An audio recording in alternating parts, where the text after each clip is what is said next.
Oh, what's going on, people? We back again. I got a reaction to two different videos. So this is going to be a two-part kind of series. This is first responding to the Buju Banton interview. So be Spanish and English. Para toda mi gente.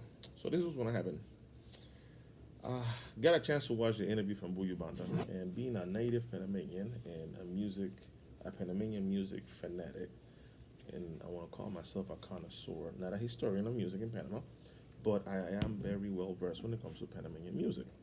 I grew up on it. I listened to it for almost actually all my life. Since I've been like 5 years old, I've been listening to music in Panama. So let's make it quick and easy. What Buju Banton said was right in his form because we can take bits. This is the thing: we take bits and pieces of information and we just start making shit up, right? So and I start people using that piece of clip that was from the minute 16 to the minute 19 about, oh, the music was culture vulture and this and that and taken away from us. Okay, there was a dilution in music between, okay, and again, this is like El Chombo said, Domingo, Sunday, talking about Monday and Tuesday now. When, and this is from the Panamanian point of view. The same thing that's happening in Puerto Rico right now, where there is a lack, is a scarce, or whatever you want to call it, of representation of music, of original reggaeton. The same thing happened to Panama 10, 15 years ago. The same thing happened to Jamaica when dancehall took over. Well, so let me slow down. Reggae, when dancehall, right, dancehall music, the essence of real dancehall music, we're talking about back in 1990. Boom Bye Bye. Let's go back to Boom Bye Bye back in 1992, 93, 94, 95, 96. Before it became commercialized, when every week in Jamaica there was a rhythm. That was the same time where Panama was doing the bite of those rhythm and making a Spanish version of it. He refers to El General. Believe it or not, El General was more of a commercial Spanish version of reggae, Spanish reggae, compared to what Spanish reggae from Panama is. That's why there's not too many artists that actually has come out of Panama. Panama music musically hasn't got correct some proper representation. Just like Buju Banton said that for dancehall music or Jamaican music hasn't got the proper representation. What does that mean? That means that he saw that in his right form, if you watch the whole interview, he says other places are coming here. I don't want to use the same word he uses. He Other places are coming to reggae to pick something from reggae and use it in their music, which is true. How many times we saw our song being flipped into reggae or flipped into reggaeton now? He's talking about culture vulture and how this happened and how he quoted how tu pum pum mami mami mo no me voy a, that song tu pum pum from El General, that was when that song came out. Buju Banton could have been his 19 or 20 years old when he was singing Boom Bye Bye. So imagine his brain or the way that he was thinking about music then is not the same as now. He's completely a changed individual. He's doing something completely different now. So how do you see that? This man is being absent from music for the past 10 years. Means that he had enough time to listen to the changes of music throughout that whole time. And he said it on the interview and on stage. He heard the changes, he just wanted to know what it was doing to him. What he said about the reggaeton or how it was bite is true. Because in Panama, we say the same thing about music that went over to Puerto Rico and it was changed and reformed and repackaged into something else. Now, the music in Puerto Rico got repackaged and reformed and attached to pop. And now it's being this huge debacle about pop music and all that extra stuff is going on. And now it's trying to be repackaged back again as its original form, which is reggaeton de la mata, which are called reggaeton from the street, real reggaeton music. Same thing in Panama. Well, Panama difference is that Panama never stopped singing reggae en español. We still doing the same thing. Now, Panama needed to do the opposite of everything. It was to commercialize the music and make it better, to be able to be exported and be radio friendly for the airwaves. A lot of music from Panama are not radio friendly. Period. I'm just gonna say it. I don't care if they don't like it or not. I'm from Panama, I'm from Cologne, and I am actually a music representative for artists in Panama here in the United States. So I can say some of the music gotta be repackaged because it's too explicit for the radio.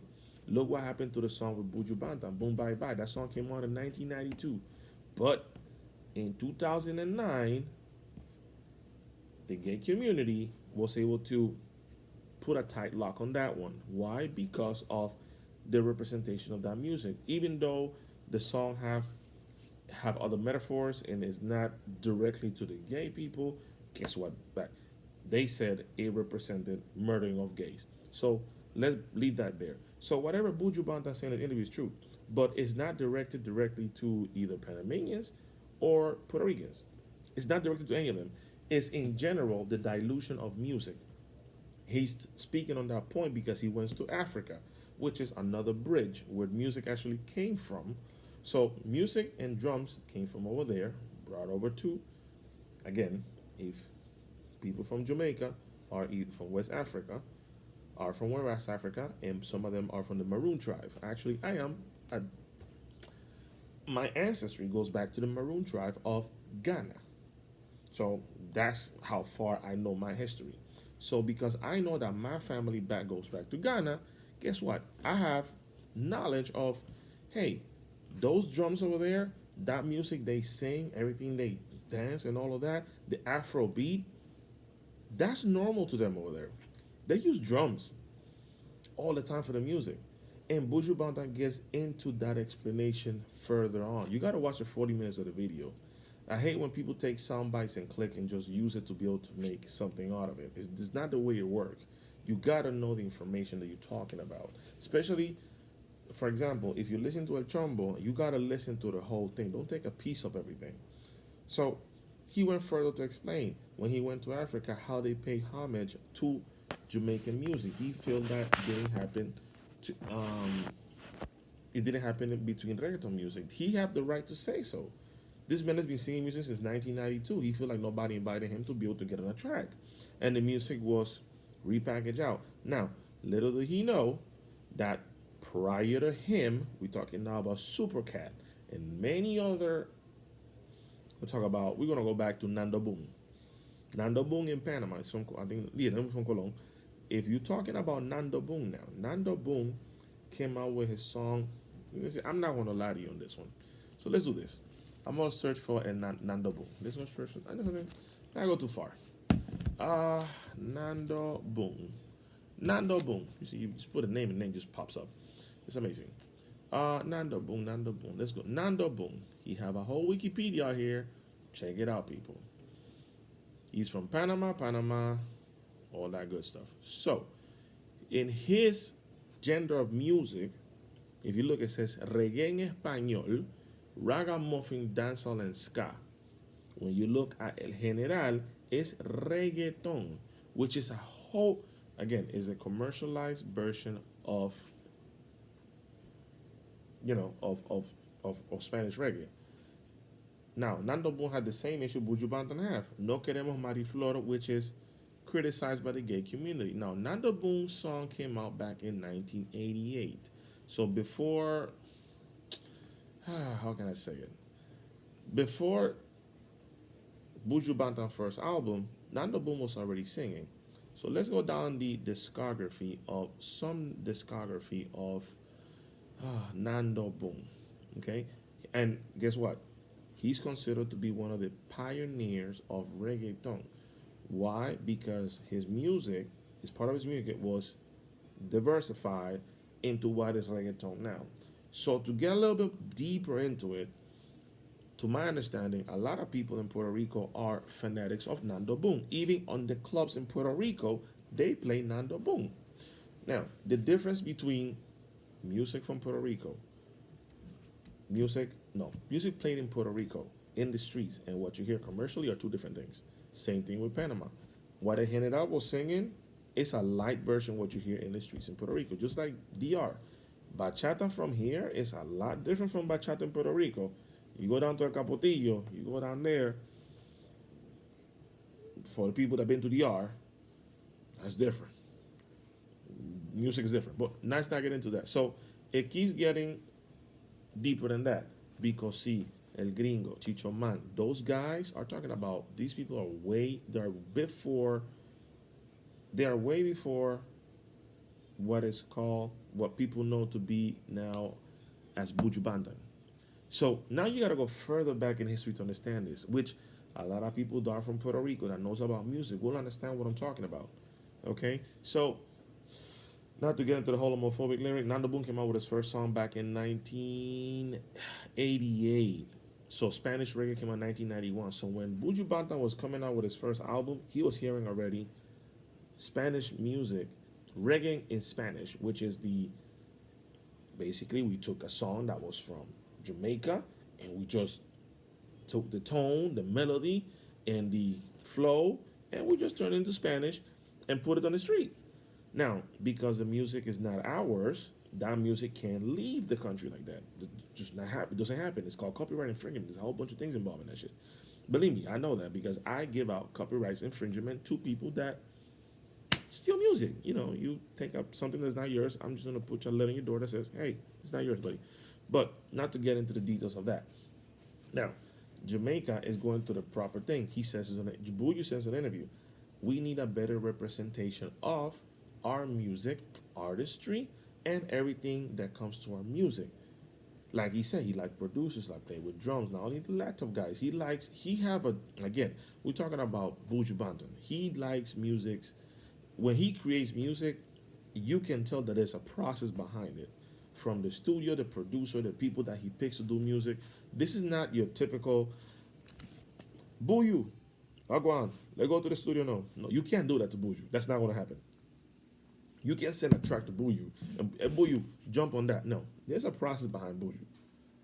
Just like it's a process behind Beanie Man and Bon Tequila and all these other artists. If when you are that top tier level of music in any genre, regardless of what it is, guess what? You are you're given a different vibe. These men like to have drums and guitars and all these instruments in the studio. Music nowadays is not built that way, and he explains it on his video. So he have the right to say, "Hey, this Panama and Puerto Rico took it from us." If he wants to say it, he can say it. He didn't say that. He's talking about the artistry portion of it. So fast forward, Panama, same thing. Panama lost proper representation of music for the lack of access, lack of information, and lack of all of there's many things involved in that mess. Now, move forward, Puerto Rico didn't lose representation of music. They have a well-versed representation of music. They have a lot of musicians out here that there's a lot of Puerto Ricans rappers. Great ones. Shit. I like Farruko. There's Brian Myers. There's Mike Towers. Because he's one of my favorite. Tego Calderon is my favorite. And there's a mix of all of those guys. The Yankees, another one, are well known. Apparently, he grandfather named reggaeton, all that good stuff. I'm not getting into that because I'm not averse. I'm not here. I'm not talking about Puerto Rico reggaeton, and I'm talking about that because that have a history of its own internally. I actually got a conversation with somebody from Puerto Rico. It's in the industry of music, and I want to mention his name because I'm not here to drop names. He told me straight up, look, he gave me a history lesson in what happened between Puerto Rico and Panama on the Puerto Rican side. He was going to Panama actually with some musicians from Puerto Rico to be able to perform and do exchanging music because there was an exchanging music back in those days. I don't know why nobody talks about the exchanging music. Everybody talks about the same shit. Oh, this one stole it. That one stole it. It was just an exchanging sounds. Just like it happened to Afro beats. Now, Afro beats got out of Africa, or it's been in Africa for the longest. Everybody want to be a piece of it. Everybody want to get on it. Everybody want to rap on it. Great. Same thing happened with music, drill music from not from Chicago. We're talking about drill music from London because drill music from London is actually a strain of drill music from Chicago, which is a whole different thing. I'm not getting into that because that's not my lane. But because I am a music representative in Panama for artists, I understand the business on this side. And like Buju said, people like music, but people don't like the business of music. And that's where lack of representation comes into. People just start making music for making music. In Panama, you can just call a rapper and start make a song. Fuck the paperwork. And that's literally what happens in Panama. I call an artist, just make a talk, let's make a track, let's make a track. Ah, okay, cool.